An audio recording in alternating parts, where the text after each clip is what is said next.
Hi, welcome to the Mum Drum. I'm Amy Fellman. And I'm Dr. Nicole Hyatt. Today on the show, we're chatting to Rachel Watts and her husband Jayson. Rachel and Jayson are the proud parents of Harry and Harvey. You might recognise Rachel from the Channel 7 reality TV show Yummy Mummies, which follows 4 glamorous mums-to-be as they navigate pregnancy. Despite being called a reality TV show, we know that this is not always the case, and that's one of the reasons Rachel is here today, to share with us the true reality of her becoming a mum. Rachel and Jayson are going to talk to us about the experience of the birth of their firstborn son. As can happen, things didn't go to plan, and to understand a little bit more about their experiences, the impacts this had on them and how they coped, they're joining us today on the Mum Drum. Rachel, Jayson, welcome to the Mum Drum. It's so great to have you on the show. Thank you, Amy. It's a pleasure to be here. Fantastic. So I might start with you, Rachel. Sure. When you're obviously with your being part of the series Yummy Mummies, it's a series which is looking at a fairly glamorous side of motherhood. Yes. But that was far from your experience when it came to the birth of your first son. Yes. I wonder if you'd like to tell us a little bit about that experience today. Sure. So I've got 2 boys now, Harry and Harvey. So How old are they? Sorry, so Harvey's now 3, Yep. And little Harry is 6 months. So still got my hands full. So you're right in it. So today I did want to speak about my first child, Harvey's birth experience, and really just to get the word out there for new mums, expecting mums, that, you know, sometimes the plan doesn't go to plan, and perception versus reality is not always there. So yeah, that's why I'm here today, and thank you for having me. Pleasure. So would you like to tell us a little bit about what unfolded when you obviously went into labour? Did you go into labour with... Sure. Well, I'll start at the start. Try and do it in a nutshell, because I feel like I can blabber on sometimes. So probably the first thing was when my obstetrician told me that she was going to be overseas for a month, and that she wouldn't be here for my birth. So that kind of upset me a little bit, because I didn't understand why she had booked me for that time. But that was okay. I'm a pretty easygoing person. I really loved her as an obstetrician and was saddened that she wasn't going to be there. But you know, that's okay. I moved on. And then my waters erupted, and they didn't fully break. So off we went into the hospital, and I ended up having an elective Caesar. So Harvey turned posterior, which means his spine was against my spine. And one of my plans or perceptions of birth was I didn't want to have drugs, and I really wanted to have a natural birth. That was not uncommon for So I thought it was totally realistic, and you know, when I set a goal on something, I like to be a high achiever, and in the past normally my goals I do achieve, and yeah, this one was really out of my control. I ended up having an epidural 17 hours in after he turned posterior, and later did find out that I would not have been able to give birth to him naturally, because his head was back and his mouth was open, so he was stuck. And that was a late turn. Yes, he was posterior. He only turned posterior at like 15 hours. So he wasn't posterior the whole time, and it was all going fine. Like, the pain was obviously intense, but I could deal with the labour pain. It was all, you know, in my stomach, in my uterus. But then when he turned posterior, I actually thought, and I know this is really dramatic, I thought I was going to die of a heart attack, because the pain was so intense. My heart, I thought, was about to like give out, and that's when I was like, give me an epidural. So as soon as I had an epidural, Harvey's heart rate started to go up and down, and that's when I had the emergency cesarean. So looking back, I often think, you know, should I have had that epidural? If I didn't have that, would his heart rate have kept going up and down? And, you know, all those if this and if that. So I'm just learning how to let it go. But I suppose for me, my birthing story is more the aftermath that I wanted to share. So 24 hours after giving birth, that night, strangely enough, I could just feel warmth between my legs.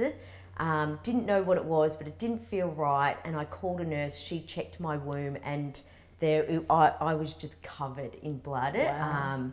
And my womb from the cesarean had popped open. So that was a bit of a scare. So they called in the obstetrician. She came down. Jayson was in the bed next to me, but he was asleep. He's like the best sleeper. And then I didn't know what was going on. I was on Tramadol at the time for the pain, so I was a little bit out of it. And the other one, Endone. Yes. Yep. So I was like, okay, still really calm. And so she started to sew me. They gave me a local anaesthetic and started to sew me up in bed. Still wasn't really aware what was going on. And they failed to wake Jayson up and tell him what was going on. So as they were working on me, I could feel the stitch going through, and then I started screaming like, I can feel it. He wakes up and is like nearly throwing punches at them because there was people over me working on me. There was like a massacre blood. So I feel like I wanted to share my story because I just think there probably should have been more of a communication there. So that was the first night. Second night it happened again, although Jayson was already awake. So that was 48 hours after having Harvey. And then by this stage, I did want to breastfeed, although I was unable to. So I had to sign a waiver to give him formula, and he was taken into the nursery, which was fine because I was recovering. And then finally a different obstetrician came and saw me and just said, this is a mess. You need to stop eating immediately, and we need to go back in, take it all out and redo it all again. So, that's 7 layers, I think they stitched. All 7 came out, and all of it got done again. So that was day 3. that was day 3, yeah. Wow. And of course, there's a baby somewhere in this story. Yes, that I was trying really hard to breastfeed. And I did end up breastfeeding and giving him the bottle, which I was okay with that.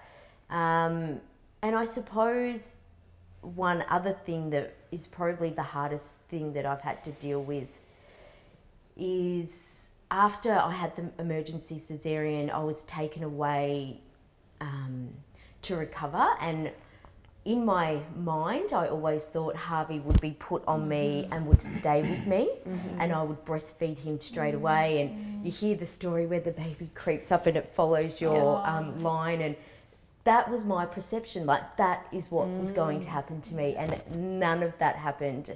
He was taken away, I was sent to recovery.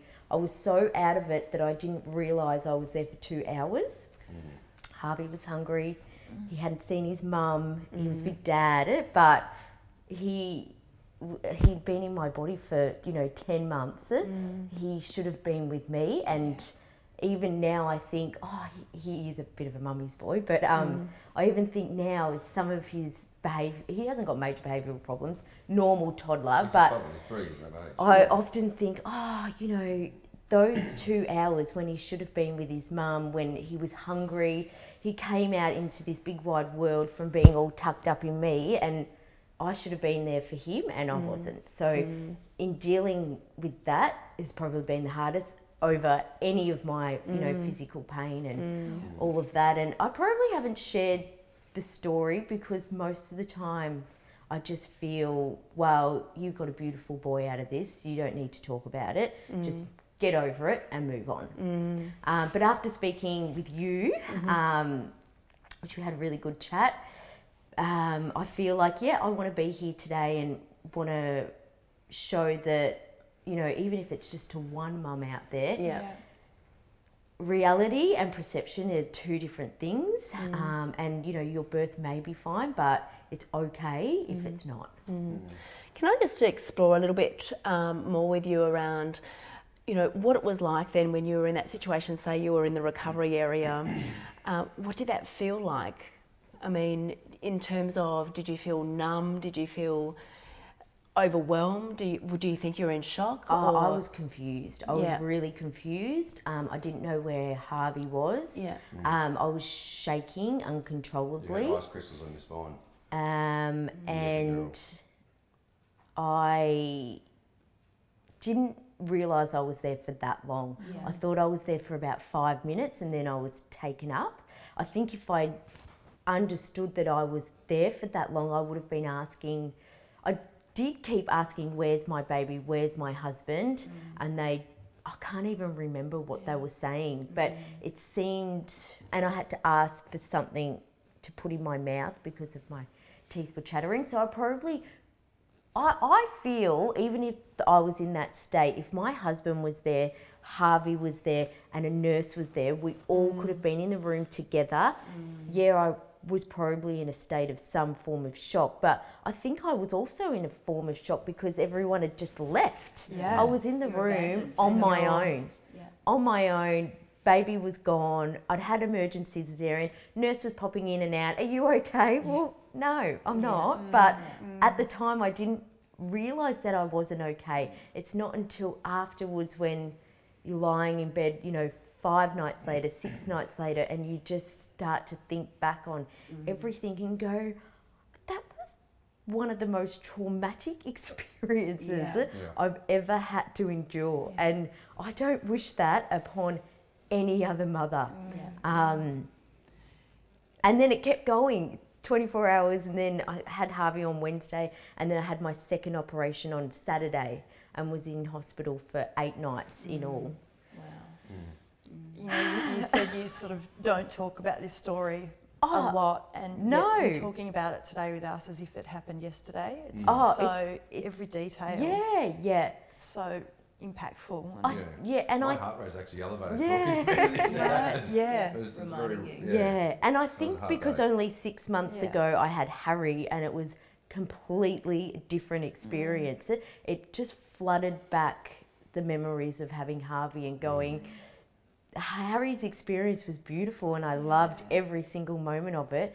And just think, my experience with Harvey was so wrong, and how can I make this not happen to another mother? And it really comes down to communication with the people that were working at the hospital. I think all of it could have been a lot better experience if everything was just communicated to me, that you're having an emergency cesarean for this reason, you're being taken to recovery for this reason, this is where your child is. Like, even the aftermath of being sewn up, I still don't have the answers of, you know, why did it burst open 3 times?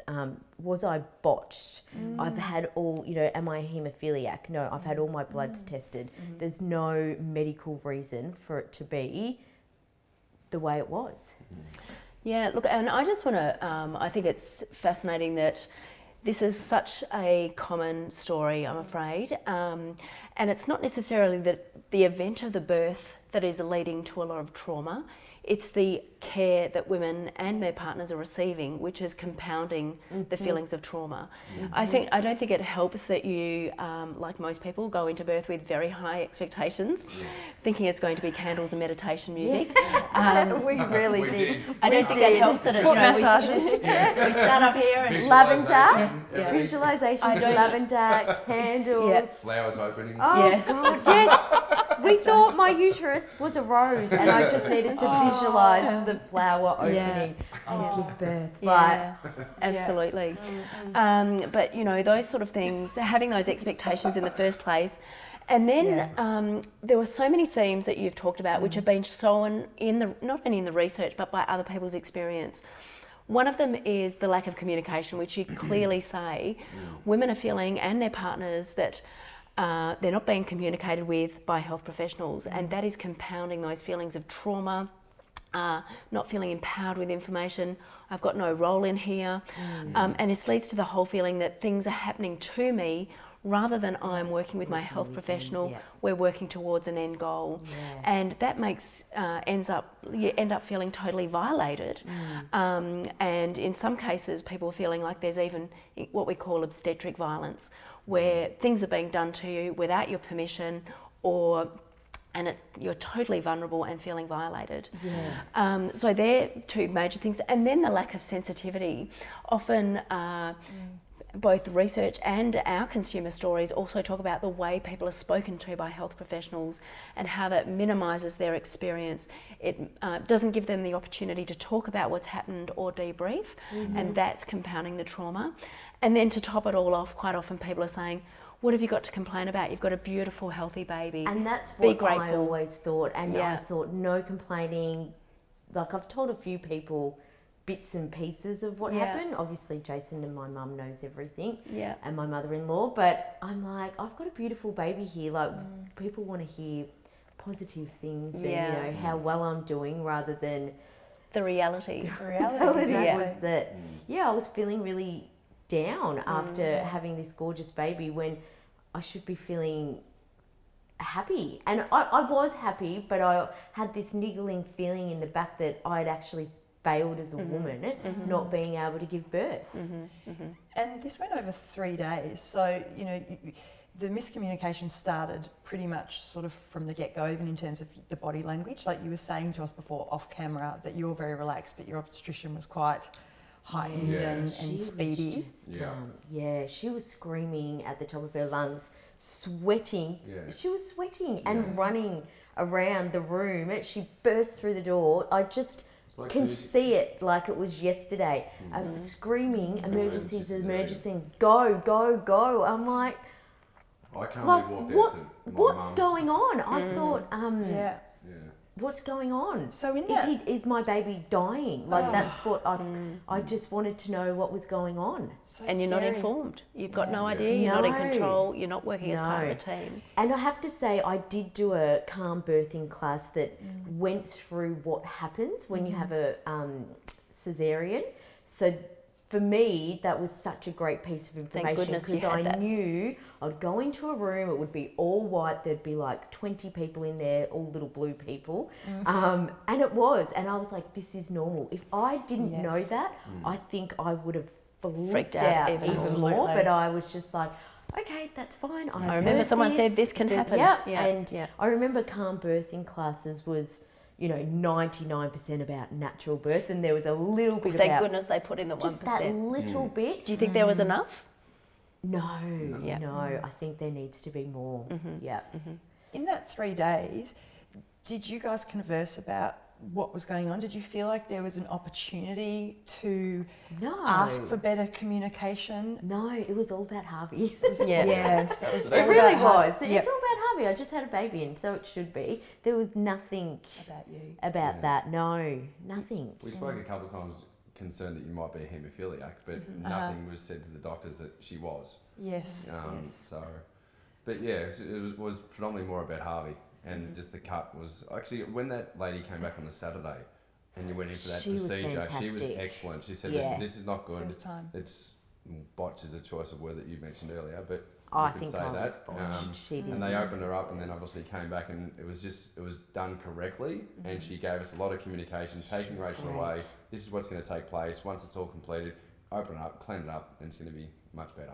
And how much better? Just because you were communicated with. She was good. She was so good. And you know, so I had my obstetrician that I went to, the obstetrician that did the day, did the day and the clean up in bed, and then I had the third obstetrician that cleaned up the other meds. Let's go in and operate on this. We tried to actually get her as well originally, but she was completely booked out. She was booked out. Oh wow! So, how things go. So what about for you, Jayson? You were obviously by Rachel's side while all this was going on. What was this like for you? The whole labour I absolutely loved because I knew what role I needed to play. Again, that calm birthing experience. I remember going when they did that calm birthing class, and they asked all the couples in the room, what were your thoughts on birth? And the choice, everyone virtually said terrifying or unknown or horrific, whereas at the end of it I actually walked away, and I think I said paranoid or something like that, but at the end of that I was excited about what role I could play.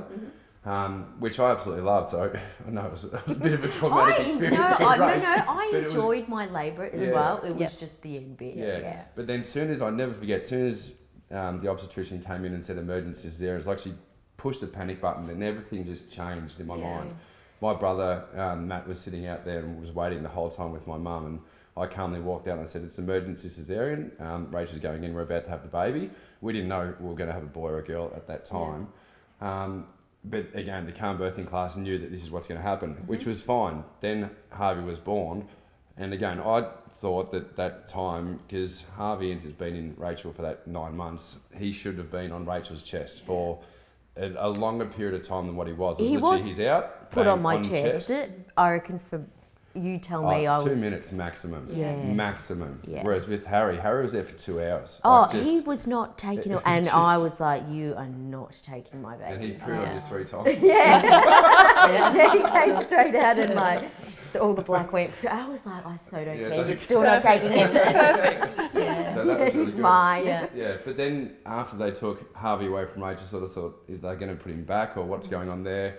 And then I got to cut the umbilical cord, which is great. And then they wheeled me out. And I left Rachel in there. I'm just thinking, what's going on? And they said, Rachel's just going to go to recovery. She'll be out in 15, 20 minutes. So I took Harvey out, got him to meet my mum and my brother, and everyone crying. It was fantastic. Like, that was just pure joy and love. Yeah, it's a big, a big ordeal to go through. Yeah. And then we went up to to our room, and like literally 2 hours later, like I was just asking every 15 minutes, "Where's Rach? Is Rachel okay?" Because we had that massive drama. The emergency cesarean is taking place, and then there was just no communication with me, and I was upset. I was distraught. Harvey was crying because we thought he needed to get straight on the boob and have some colostrum. Is that the? Yep. Yes. Yeah. Good work. Yeah. Far from true now. Experience. And it's just all I wanted to have was some communication with my line of work. I make sure everyone's communicated so they know exactly what's going on, and I was just so disappointed I didn't get that, because Rachel was on her own, lonely, without her son that's just been taken out of her, and I was with Harvey, and we just needed to have that bonding. Yeah, which was hard. Yeah. Were you confused about like what you could do in those circumstances? Yeah. You know? 'Cause I was literally had him there like staring at him for hours, and just coming to like, "Where's Rach?" and going out, and they said, "Oh, she's okay. We'll let you know what's going on." But no one told me what was going on. Right. I had no idea how long she was going to be. Is she okay? Is she still in theatre? Like, is there some major complications? Yeah. Like, what's going on? Yeah. Because we planned everything what we thought was going to take place with the calm birth and obviously the emergency cesarean, but we still didn't actually get what was going to take place after that. After that, yeah. And I think I focused a lot on the birth and never thought, what is it going to be after? I could never see past it. Jayson, you had that really scary experience of waking up while Rachel was being sewn up, and you had no idea what was going on. I had no idea. I woke up to Rachel saying, "You stop it, you're hurting me, I can feel it." And it's like I got up and just saw red. That was just well, it would have been like watching your wife being assaulted. Yeah, exactly right. So you would have that. She'd just gone through, didn't have any communication. We paid all this money for private, expecting to get this absolutely quality beautiful service. communicative level of service, but it just wasn't that at all. And for me to wake up and see that with Rachel, like 3 nurses around Rach, literally didn't even bother to tap me on the shoulder and say, "Hey, we're about to do this to Rachel because of X, Y, and Z." I would have got out of the room with Harvey and just gone for a walk rather than having to see that, because I'm not good with blood and that sort of stuff on the best of days. So it was just, it was frustrating. It was uninformative. It was scary. And honestly frightening, because I didn't know what was going on with Rach. Why do you think that was happening? Such poor communication. Well, tried to make sense of it. Yeah, I was in the bed, and then so the hospital were at the husbands get these like cot roll-out beds. So he was like over that side on the floor. So maybe they just thought, we'll just get it done and we won't have time to wake him up or something. I don't know. They didn't see me, but I'm 6'2" and I don't you had to step over me. So I don't know whether that's happened in the past and it's normal, it's accepted. They're not thinking about the patient. We just presumed that this was all normal, and then we've spoken to a couple of people since, and they just said, "No, that's not normal. Like that's completely unnormal. And it can be really tough for dads anyway to know what to do At the best in that of times. room at the best of times, with all those white coats around especially. Yeah. So in that circumstance in particular, just somebody reaching out to you. Was Harvey there? Like Can't I'm remember. so. It's all a blur. Yeah. Yeah. I can't Yeah. remember. I just can't even remember if he was there. And so how long did it take you both to sort of come to terms with what had happened? I mean, when you left hospital, so you were in hospital because of the complications About 8 days. for about 8 days. Yes. By the time you got home, did you feel like you'd processed what had happened, or was it still all a bit of a blur? It And was it was just all a blur for me. It really didn't I didn't heavily start to think about it until maybe Harvey was even 3 months. And then once I started feeling better in myself and was recovered, then I was like, okay, this is like, and then when I'd go to sleep at night, you would start right from the start and you just replay every single moment and go, I wonder if that happened, that would have happened, like things would have changed. So I did that a lot in the hospital. I remember not sleeping and being on that endo probably didn't help because that spaced me out. Tramadol was okay, but so I did it a lot in hospital, and then probably 3 months, when Harvey was 3 months, I really started to think about it a lot more and just question everything. did thinking about it before the 3 months, was that just too hard to go there? Oh, I couldn't go there. I just couldn't go there. You needed that space. The focus was Harvey, breastfeeding, just being a mum. Be too vulnerable to go back there. I'd read so many books with so many routines, and I wanted that routine down pat. So I was really focused on that, where it's funny with Harry, I threw all the books out. Yeah. I said nothing. He can just sleep go with the flow and eat whenever he feels like it. And I've just done everything. I went public this time. I've tried to really change everything I did. Sometimes it can lead to some kind of, mental health challenges after we have a traumatic experience like that. Yeah. Did you notice anxiety or? No, when it comes to mental health, I feel like I am. I've never had any problems in the past, and I don't seem to dwell on things too much. So I just go and try and stay really positive. I don't think it got to that, to be honest with you, but I think for many other people, it could have happened. I've got a really good support system with my family and Jayson. It didn't get to that, but I just feel like I really wanted to be here today, tell my story, and make sure that it touches someone in terms of an expecting mum, having a plan, and knowing, like, just don't set all your cards up and think they're going to be perfect, because mine came tumbling down. So what was your birth plan with number 2 after that first experience for both of you? I didn't have a plan. There was no plan? There was no plan. An elective cesarean. I had an elective cesarean. Right. Yeah. The plan was, there was no plan. Just, well, there was a bit of a plan. I did have a date booked in, and I was so nervous about going into labour that I asked the doctor to bring it forward, which I ended up having Harry 10 days before his due date. So it was booked in 5 days beforehand, and I was like freaking out, going, So you did have a bit of a fear about the upcoming So the plan was to go in. I was pretty nervous still.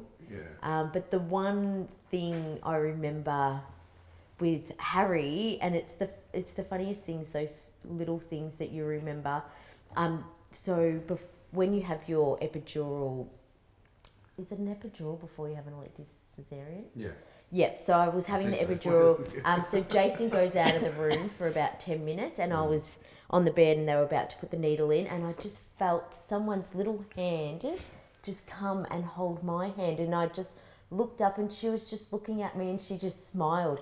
And that's the one thing I remember about being in theatre. And it's just that one human connection. She just took my hand, and she had a son named Harry as well. She had a son named Harry and a son named Jack. Anyways, she just took my hand, and that is the one thing I remember. Where my first experience was, there's a million things I remember, and they were all negative. You know, probably not the best. Jayson, did you have any following kind of mental difficulties, or anxiety? Not really. I tend to bottle a few things up more than what Rachel does. Rachel's very positive and just moves on with things, whereas I have things running through my mind a hell of a lot. Dealt with stress and anxiety at certain points of my life and career as well, but I meditate and do some certain mindfulness things to help me out. About a year after Harvey was born, I did get a bit of anxiety, but I think that was just more work related than maybe the birth of Harvey. I don't know. But yeah, obviously talking about that, it does make me quite emotional, because the birth of Harry was one of the most peaceful, calm, beautiful experiences we've ever shared as a couple, ever. And it was phenomenal. Whereas the birth of Harvey, there's no difference between them both. They're both beautiful human beings, but his birth was chaos. Complete chaos. And the only thing, and Rachel's body reacted differently. We wanted to try for a natural birth. Circumstances didn't allow that. But if the communication could have been a little bit better on Rachel's and my side, it might have allowed us to maybe, particularly Rachel, to cope with it a little bit more. And feel some level of insight and empowerment into what was going on, rather than it'd be less traumatic potentially. And you said you're both incredibly supportive of each other. Sometimes it can impact our relationship too, just kind of going through, I guess, the grief of what happened and the considering it wasn't what you expected. The grief can happen at different stages and in different ways. Did you feel that as a unit? I think this is the first time we've sat down and ever talked about it. We haven't spoken about it.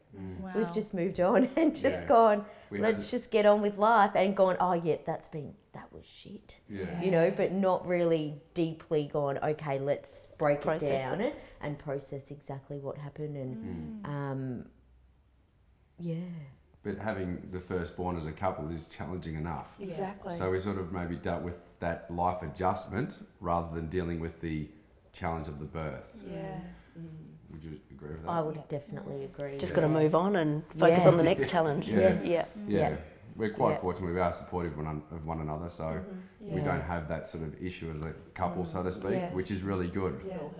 Do you think having some professional guidance back then around that time, just in what might happen following an experience like this, as a couple or in your parenting, might have been helpful? Do you think? I think what would have been helpful for me is to have seen the obstetrician again. Okay. Not the first one, not the last one, the middle one. The one that gave me the elective Caesar, the one that sewed me up 3 times. I never saw her, she was gone. So I think she should have come in after the operation and just sat down, and we should have gone through everything, maybe come up with an answer. They should have done tests on me if I was a haemophiliac. They didn't do any of those tests. It was actually the public system that did the test once I was pregnant with Harry, to make sure whatever happens with Harry whatever happened with Harvey doesn't happen again with Harry. And I can understand that. You want someone to take some responsibility, and also maybe that was an important part of for you both to have a feeling of closure, that you can move forward, that it has been acknowledged by the person or in that situation when that happened. And it makes it hard when you're still holding on to that and you haven't been given that opportunity to move forward in a supported way. So I can definitely see how it certainly doesn't help at all. But did anybody follow up with you from the obstetrician post the surgery and when we were at home to see how you're coping and everything? No, it kind of gets handed over to the next lot of health, postnatal care now. You're going off to the maternal and child health. I must admit the nurses at where we went privately, they were amazing. Their level of care was definitely really, really good. It was more just the obstetrician. And do you think there's, when you look at community attitudes and stigma and those sort of things around the whole issue of birth, do you think that society is quite harsh on people, particularly perhaps before they've had their first baby, about what the expectations are, or that you feel judged if you, because there was a lot of things there that you said that you felt like you'd failed, your expectations were high. Are we living in a community? Are we living in a community where we're setting people up to not only just fail or to feel the failure might happen, but then compounding those feelings of failure, which of course only makes you feel worse. Do you think we're living in a time when that's happening? I think we're actually getting better where women have more choices. If you want to have an elective Caesar, the choice is there. Is there a judgment on that? Absolutely. Well, why are you having an elective Caesar? You should try for birth. I think there's still that judgment out there, although in saying that, I think as a society we are moving forward, and you know, women are feeling empowered and they're able to make their own choices. And what about other aspects of maybe parenthood? Do you think there is still a lot of judgments around other aspects like breastfeeding or? Oh, absolutely. Yeah. And it's definitely. Have you had any particular experiences? Either yourself or people you know Not really, no. My friends are very supportive. We're all mothers. Obviously, I have my social media account. I do try to keep that quite positive though, and you know, empowered women empower women is my mantra, and I try and keep that in my bubble. And if there is any negativity, block and delete, block and delete. So I don't really bite back to any of that. So do you get a bit of that on your social media profile? I have, Okay, some judgment and... Yeah, I have. So what sort of things? People are very interested to know if I'm breastfeeding, how long I've breastfed and why I've stopped. And, you know, there's some things that are private.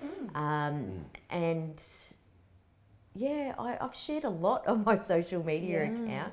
I shared that I did breastfeed for both boys and how long for.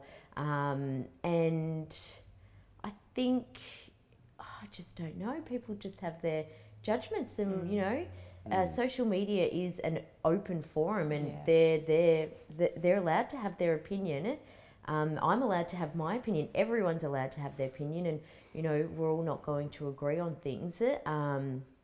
But I'm not going to sit there and argue with you if I don't agree with you. Sorry. See ya.